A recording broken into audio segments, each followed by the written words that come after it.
আমি উতুন ঢুকে গেছে ভূতে। ধর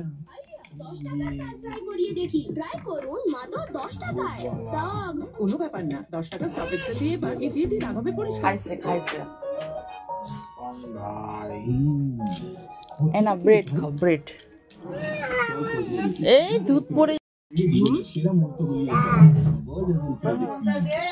তো নমস্কার বন্ধুরা, আজকের ব্লগটা কিন্তু আমি এখান থেকেই শুরু করছি। হ্যাঁ, তোমাদের দেখলে যে আমি দাঁত তোলার জন্য গিয়েছিলাম হচ্ছে বাপের বাড়িতে, কিন্তু দাঁত তো তোলা হলো না। আমরা চলে এলাম হচ্ছে বাপের বাড়িতে, কারণ সেদিনকার ছিল শুক্রবার, রবি দুজনেরই মেয়েদের ছুটি ছিল। বড় মেয়েকে কিন্তু আবার সেদিনকে নিয়ে যাইনি আমি কিন্তু বাপের বাড়িতে, তোমরা দেখে ফলো করেছো হয়তো। কিন্তু বড় মেয়ে তখন বাড়িতে ছিল বলতে স্কুলে গিয়েছিল, তো ওইখান থেকে ওর যেহেতু স্কুল বাস, ওখান থেকে স্কুল বাস বাড়িতে পৌঁছে দিয়ে, আর খাবার দাবার যেহেতু ছিলই, আর ও তো একটু বড় হয়েছে, ও বেড়ে নিয়ে খেতে শিখে। আর পাশের বাড়ি কাই ছিল যে ওকে একটু ভাতটা বেড়ে দিতে, যা চাইতে সব দিয়ে দিত। তো ওর বাবাকে দেখলে যে আবার রয়েছে, ওর বাবা সেদিনকে আবার তাড়াতাড়ি কাজ থেকে চলে মেয়ের জন্য। তারপরে বাড়িতে গিয়ে দেখছে ওর বাবা আমাকে ভিডিও করে দেখাচ্ছে যে ওর মেয়ে কিন্তু নিজে রুটি বানিয়েছে, খাকার না, মেয়ে কিন্তু রুটি বানিয়েছে, যেহেতু আমি খাবার পাঠিয়ে দিয়েছি, শখের চোটে রুটি বানিয়েছে।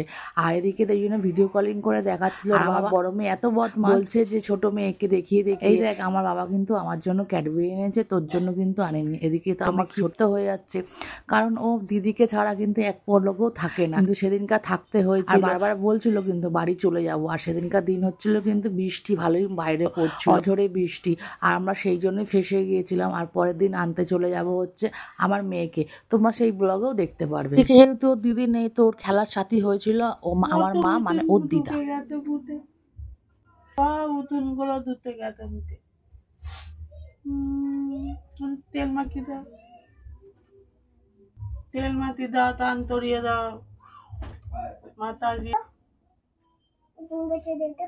তুই আমার বেটে দে। আমি ঈদ তুলে দেয় কি তুই ঈদ তুলে দেয়? তাহলে আমার মা উতু কি উতুন বেটে দেবো।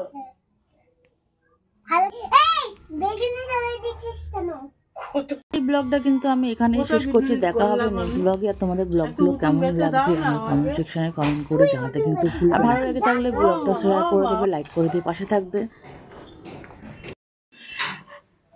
আজকে আমি চললাম হচ্ছে মেয়েকে আনতে, আর ব্যাকগ্রাউন্ডটা